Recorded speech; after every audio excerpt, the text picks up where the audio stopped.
위헌적이고 위법적인 계엄을 심의한 국무회의도 제대로 따져봐야 합니다. 그런데도 회의가 어떻게 진행된 건지 구체적인 내용을 알 수 없고 당시 회의록도 공개되지 않고 있습니다.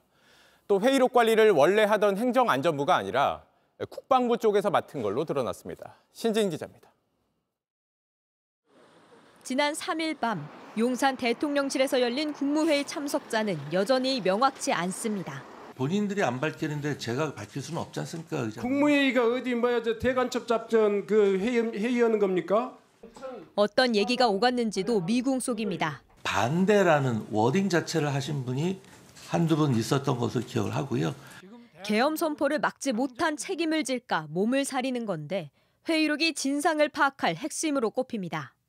규정상 회의록은 국무회의 간사인 행정안전부 의정관이 작성합니다. 그런데 행안부 의정관은 회의 자체를 몰랐고 당연히 참석하지도 못했습니다.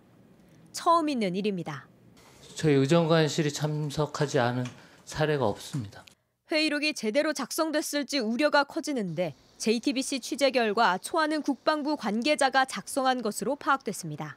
작성 안 했죠? 못한 거죠. 그러면 누구도 하지 않았습니까?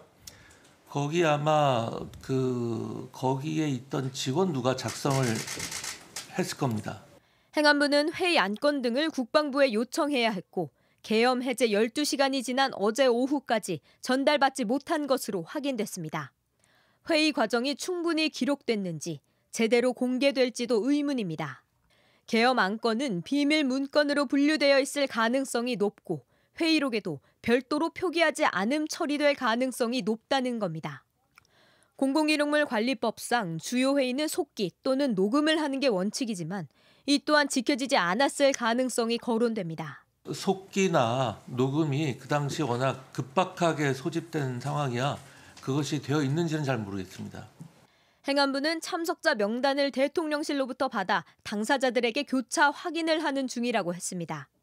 통상 회의 이후 열흘 안에 공개되는 회의록. 최대한 빨리 공개하겠다지만 빈 깡통이 아닐지 우려됩니다.